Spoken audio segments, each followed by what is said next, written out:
Сегодня о спорте, политике и личных достижениях вместе с батыром Эльбрусом Нигматуллиным и волонтером Кристиной Спиридоновой. Я Рустем Ахмадинуров. Здравствуйте. Конечно, это гордость. Отдаешь время, энергию. На тот момент было непонятно, насколько это опасно, чем это может грозить. Моя задача людей переубедить и сделать это модным трендом. Хотелось бы, чтобы у врачей, наверное, было побольше. Да, он просто самый сильный человек. Почему именно скандинавская ходьба? Это должны быть какие-то благие цели. В Башкортостане очень много людей, молодых людей, захотели стать стронгменами. Профессиональный спорт – это только спорт. Хочу установить новый мировой рекорд в этом году.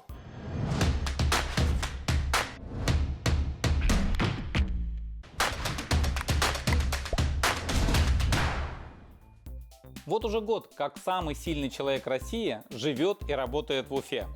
За это время он установил новый рекорд, созвал лучших батыров страны и приучил нас к скандинавской ходьбе. А чем еще готов нас удивить Эльбрус Нигматуллин?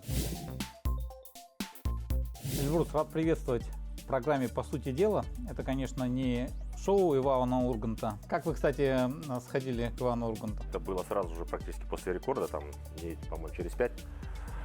Ну, маленько, конечно, было волнение. Все-таки не каждый день на Первом канале, тем более самой, наверное, рейтинговой программе. Вам неожиданно было такое приглашение? Неожиданно, конечно. Зачем меня? Что я такого сделал? А что вы сделали? Давайте напомним. Я потянул самолет, установил рекорд России. 36-тонный Боинг. Боинг 737, да. А вот все спрашивают на телевидении, вам платят или вы платите? Вы знаете, бывает по-разному. Вот если бы повторить подобный рекорд, который я сделал в ноябре, я за это готов заплатить сам. Большинство все-таки тех событий или рекордов, соревнований, которые я делаю, я прямо их люблю, я их делаю. Это мои авторские проекты, да, и поэтому я в них вкладываюсь. Самое дорогое, что я отдаю, отдаешь время, энергию. И энергию тех людей, которые рядом со мной мне помогают. А здоровье? Травмы, на самом деле, физически не так сильно влияют, хотя они, конечно, их наличие существенно осложняют жизнь. Гораздо какие-то обыденные вещи осложняют жизнь. Например, в ходе подготовки к рекорду я вынужден был набрать вес. То есть это необходимость? Это необходимость, которая, в свою очередь, влечет за собой сложности в быту. Например, пиджак маловат, рубашка жмет. Гардероб приходится менять, понимаете, а это накладно, надо новые покупать, знаете, пиджак, рубашку уже не растянешь. Помимо Урганта очень большой резонанс вызвала ваша фотосессия с медведем. Это ваш медведь? Как это произошло? Нет, медведь общий. Да. Это один из самых возрастных. Это самый старый медведь в России. Сколько ему лет? Вот хозяева мне сказали, что ему, он в 93-м году родился, 28 лет ему. Но по человеческим меркам ему уже больше 84 лет. То есть, ух ты. Да, в таком почтенном возрасте он дожил. Но выглядит он внушительно. Да, он внушительно, по-моему, больше 300 килограммов весит. Я давно видел этого медведя на фотографиях, да. И я очень мечтал просто постоять рядом, посмотреть на этого красавца. Говорят, в 33 фильмах за свою жизнь он снялся. Когда он меня обнял, как человек, мне какое-то спокойствие, то есть страх ушел. Как ни странно, когда я медведя не видел, я очень боялся этой фотосессии. А когда уже, можно сказать, в контакт я с ним вошел, ушел весь страх. Вот это звание, этот бренд, что ли, даже, самый сильный человек России, как он к вам пришел? И реально вот сейчас, когда говорят «самый сильный человек», или даже напишешь в интернете, там сразу «Эльбрус Нигматуллин». Я не делал замеров таких, но действительно в интернете словосочетание 50%, что вы наткнетесь на ссылки на мои рекорды, либо на какие-то соревнования с моим участием. Но это результат моей длительной карьеры. Я очень долго шел к этому. И я спортом силачей начал заниматься относительно поздно. То есть я где-то в 27 лет только начал этим заниматься. 27 лет. А раскрылся я только после 30. В 33-35 лет был расцвет мои лучшие выступления. Какие высшие достижения у вас? Я первый российский атлет, который попал в десятку самых сильных людей, я в топ-10 мирового рейтинга попал в 2005 году. До этого было 4 участника от России, но никто из них не мог, они где-то были 30-40 места занимали. Но я был тогда травмирован, это было и в Китае соревнования, я еще к тому же отравился и показал худший результат, но тем не менее. Он даже оказался лучшим. Оказался лучшим, да, тем не менее. Но это были лучшие мои годы. И затем я 4 года подряд представлял Россию на этом турнире, на самом престижном. Но это телевизионное шоу, которое очень популярно и на Западе, в Штатах, в Европе. У нас, к сожалению, этих соревнований никто не видел и не показывает, потому что наше российское телевидение не интересуется, не покупает. Вообще были вот ваши лучшие годы, это конкуренты? Я 80%, наверное, своих соревнований лучшие годы провел за границей. Только 20% это были в России. И, к сожалению, большинство этих соревнований, они не имели телевизионной версии. То есть я ездил там по городам России, выиграл чемпионаты России. Только единственный раз, вот когда еще была профессиональная лига силового экстрима во главе с Турчинским, вот этот чемпионат я первый выиграл. И благодаря этому в России обо мне узнали. Ну, скажем так, широкая аудитория. Но я считаю, что все-таки причина даже не в этом. Есть ребята тоже титулованные, такие же, как я, но они не выскакивают в рейтингах. Почему? Потому что я еще целенаправленно над этим работал. Каким образом? Я после того, как завершил свою спортивную карьеру, в 2013 году я выступил на чемпионате мира в Абу-Даби. И вот уже, сколько получается, почти 9 лет я не выступаю официально на соревнованиях, но я делаю рекорды иногда, позволяю себе там раз в год, раз в 2 года. Ставлю себе такие цели и в отдельных движениях силового экстрима устанавливаю либо рекорды мира, либо рекорды России, если удается. И вот благодаря вот этим рекордам меня люди больше, наверное, знают как рекордсмена именно. Потому что то, как я выступал за границей, в Штатах, там, в Китае, там, где-то на Ближнем Востоке, в Европе, люди этого практически никто в России не видел. Но все видели, как я устанавливал рекорды. И когда они ставят хэштеги, они обязательно ставят слово там «самый сильный человек России». А коллеги, ваши журналисты, которые охотно делятся этим на телевидении, они помогли, скажем так, растиражировать, и, собственно, вот это размножилось, если так можно сказать. Последняя капля, после которого уже мне не отделаться от этого. Уже как бы я себя не пытался там позиционировать, люди пытаются вспомнить, чем же все-таки занимаюсь, когда не понимают, как меня назвать, они говорят, да он просто самый сильный человек, и вот и все. И поэтому самый сильный человек — это уже не столько спортивное звание, сколько как мем, характеристика какая-то моя, конкретного человека, меня. Я хотел спросить, а как вам живется в Башкирии и не пожалели ли вы о своем решении? Нет, здесь шикарные условия.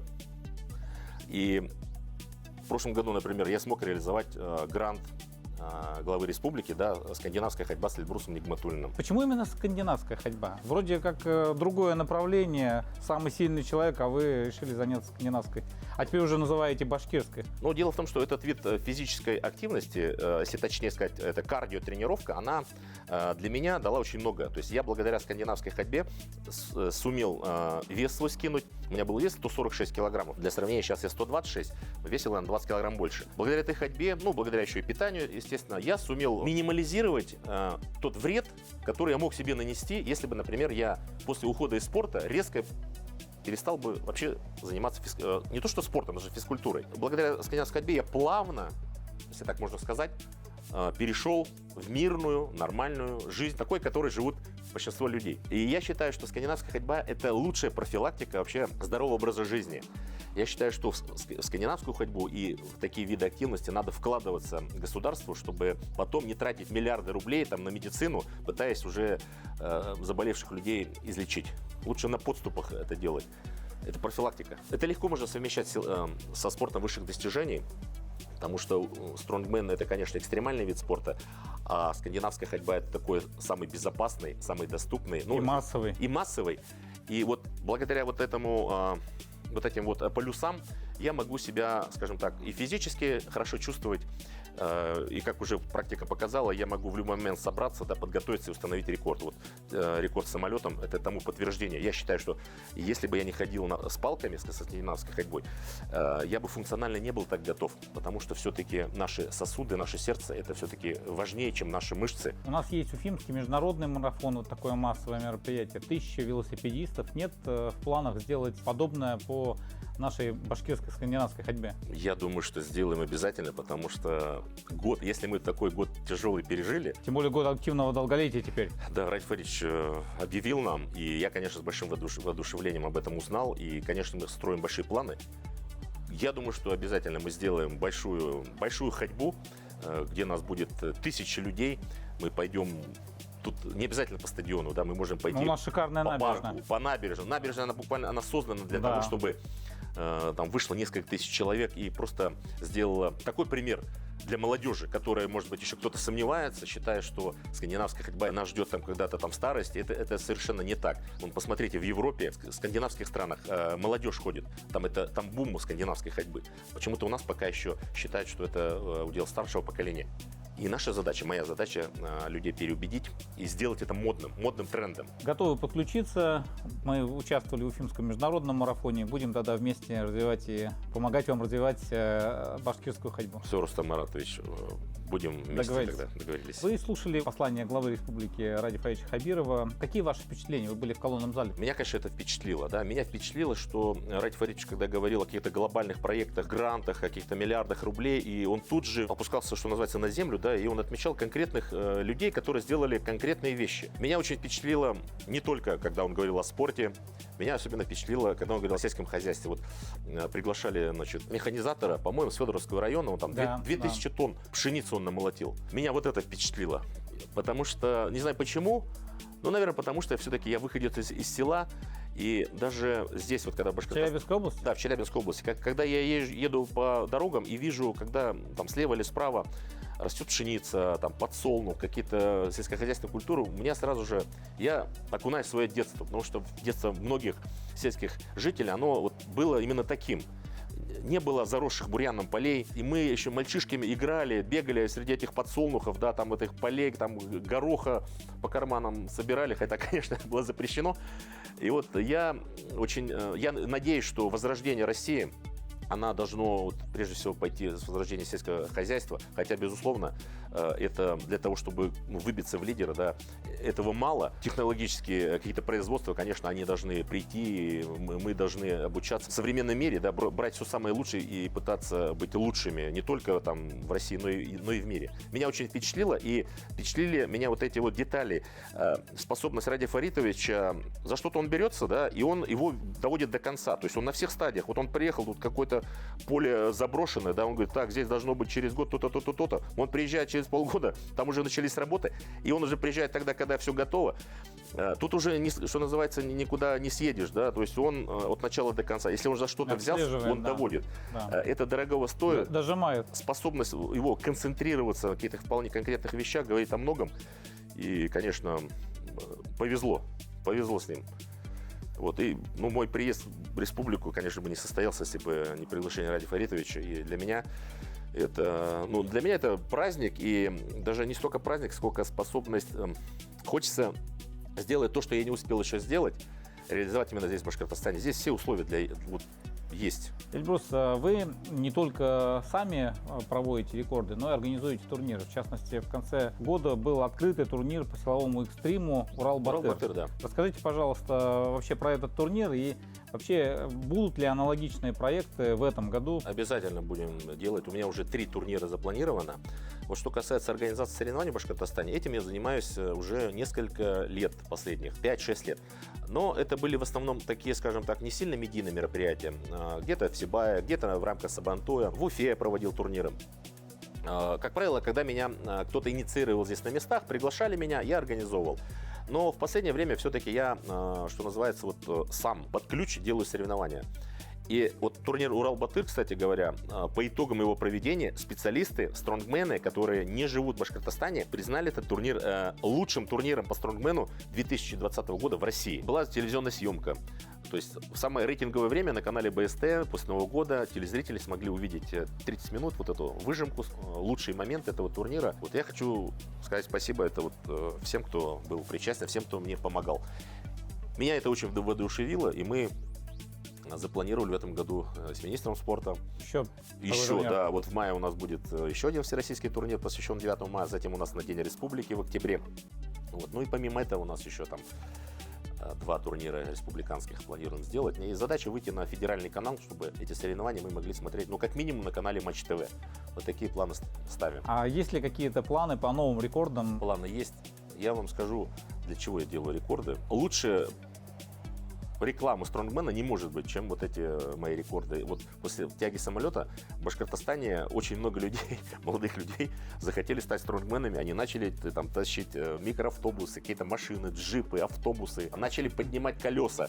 И мне начали присылать в социальных сетях эти видео с деревень, с сел. А вы не думаете сделать какое-нибудь шоу такое? Стронгмен Эльбрус Нигматуллин? Конечно, потому что одно дело делать для профессиональных стронгменов, да, это одна история.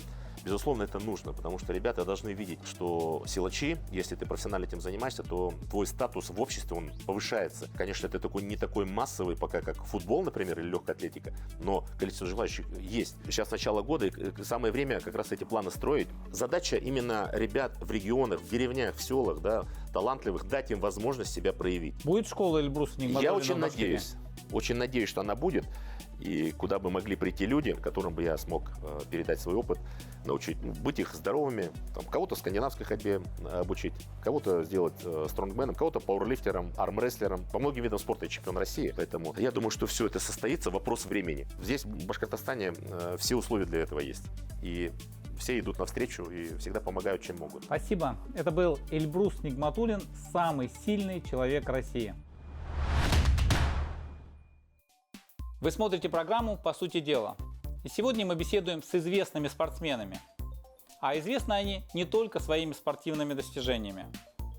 Участница Олимпийских игр в Корее, мастер спорта международного класса по фристайлу Кристина Спиридонова стала одним из лидеров волонтерского движения «Наша забота». Сегодня у нас в гостях самая молодая участница нашей программы «По сути дела» Кристина Спиридонова.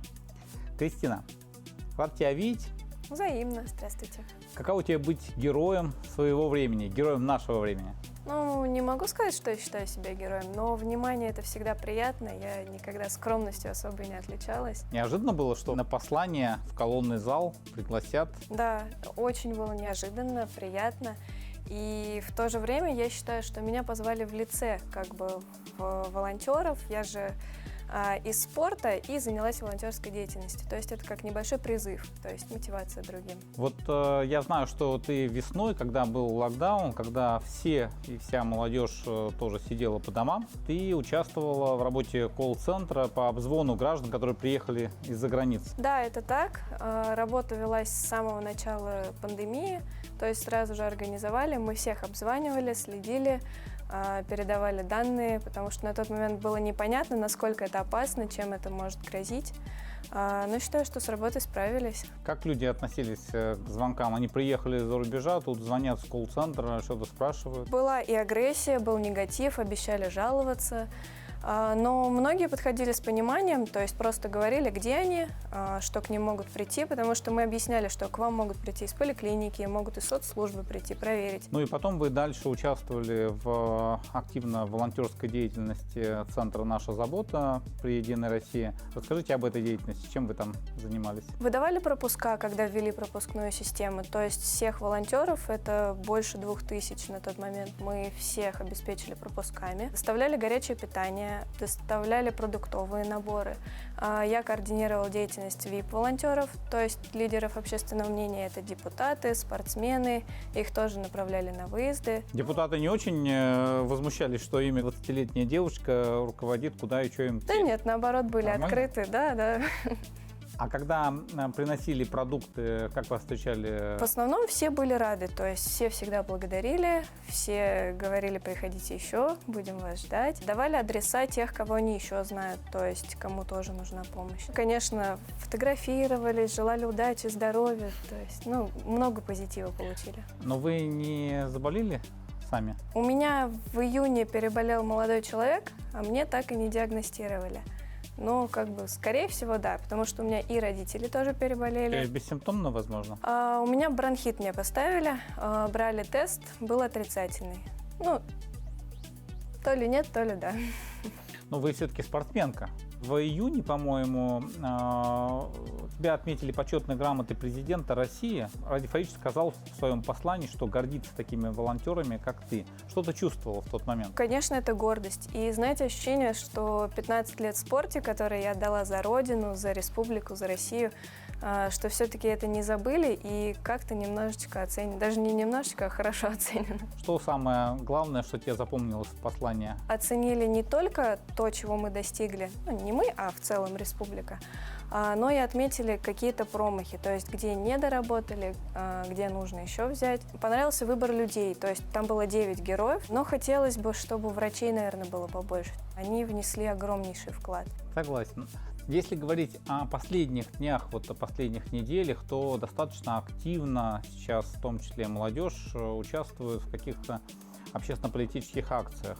Как ты относишься к этому? Я считаю, что надо выбирать, в чем участвовать, то есть видеть, какие цели ты преследуешь при этом. А это должны быть какие-то благие цели. А я считаю, что молодежь не совсем понимает, в чем они участвуют. То есть их используют во многом? Можно сказать и так. То есть им не доносят, что они получат в результате. И они просто идут, как бы, ожидая каких-то перемен, ожидая чего-то, а чего получат, так и не понимают. Вернемся к спорту. Напомню, что ты мастер спорта международного класса по фристайлу, участница Олимпийских игр, вот прошедших в Корее в 2018 году, призер Всемирной универсиады в Красноярске.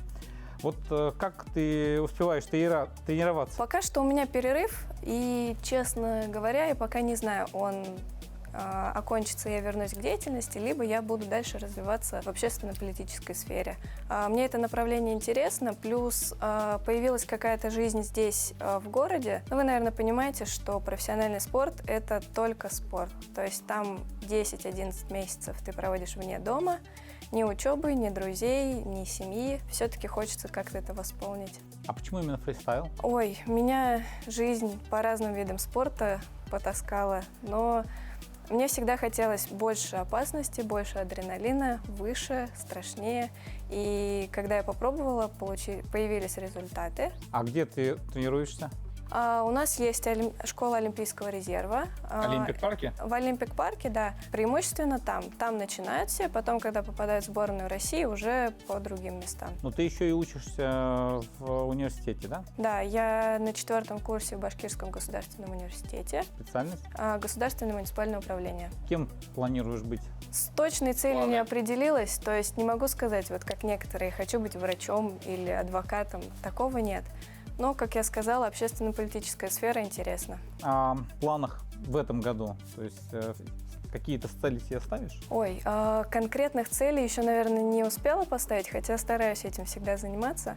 Сейчас, наверное, понять все-таки, чего я хочу, подготовиться к диплому, окончить высшее образование, подумываю о своем проекте. То есть это, скорее всего, спортивной направленности, но пока ничего толком сказать не могу. Находишь время для учебы? Да, я с 8 класса учусь дистанционно, школы еще. Привыкла сдавать все экстерном, то есть своими силами, и сейчас тоже так же. Говорят, волонтерство — это не только вот социальная все-таки миссия, но еще и дух романтики, какое-то общение, друзья, знакомые. Да, мы с волонтерами, как раз которые вот на период пандемии подключались, поддерживаем связь, ходим вместе в кафе, на каток. То есть общаетесь? Да, там разных возрастов люди, до 50 лет, но нам интересно, нас что-то связывает. И в целом эта сфера очень наполнена общением с разными людьми, и мне это нравится, то есть я очень общительный человек. На последней встрече в Нефтекамске с волонтерами Ради Хабиров поддержал идею волонтеров о летнем республиканском сборе, слете, точнее, волонтеров в Бурдянском районе. Поедешь? Если пригласят, конечно. Желаем тебе успехов. Все-таки подумай о спорте. Это сейчас лучше во фристайле, все-таки сборная России. Ну и спасибо тебе за волонтерскую деятельность. Это была Кристина Спиридонова, участница Олимпийских игр в Корее. Пусть этот год будет удачным для всех. В завершении программы традиционный блиц. А я с вами прощаюсь. До встречи в эфире. На кого равняетесь в спорте? Александр Карелин. Был такой спортсмен в Америке, он совершал такие вещи, которые прям никто не делал, Спиди его зовут. Никто так и не смог повторить его прыжков. Что вы считаете самым важным в жизни? Любопытство. Доброта. Что бы вы хотели изменить в своей жизни? Меньше жестокости, больше сострадания и трудолюбия. Все-таки мы ленимся по жизни. Больше уделять время Больше семье. уделять время. Да, больше времени семье. В каком месте чувствуете себя комфортно и уютно? Вот в кругу семьи. И неважно, где мы находимся. Дома с семьей. Какую цель поставили перед собой на ближайшие годы? Реализоваться, чтобы я чувствовала, что я сделала все, что могла, чтобы не оставалось осадка. Хочу установить новый мировой рекорд в этом году.